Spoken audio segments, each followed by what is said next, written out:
Vedasandur bus நிலையம் முன்பாக ஜும்மா தொழுகையை முடித்துவிட்டு பள்ளிவாசலிலிருந்து வெளியே வந்த இஸ்லாமிய ஜமாத்தார்கள் சார்பில் வெள்ளிக்கிழமை மதியம் 2 மணியளவில் பாஜக அரசு கொண்டு வந்துள்ள வக்ஃபு சட்ட திருத்தங்களை திரும்ப பெற வலியுறுத்தி ஆர்ப்பாட்டம் நடைபெற்றது.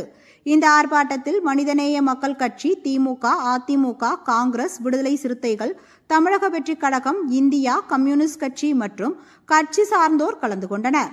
ஆர்ப்பாட்டத்தில் மத்திய அரசை கண்டித்து பல்வேறு கோஷங்கள் எழுப்பப்பட்டது. தமிழக சட்டப்பேரவையில் சட்டத்தை எதிர்த்து தீர்மானம் நிறைவேற்றியதை வரவேற்று தமிழக முதல்வருக்கு நன்றி தெரிவிக்கப்பட்டது. பாராளுமன்றத்தில் மசோதாவிற்கு எதிராக வாக்களித்த தமிழகத்தை சேர்ந்த அனைத்து அரசியல் கட்சியினருக்கும் நன்றி தெரிவிக்கப்பட்டது.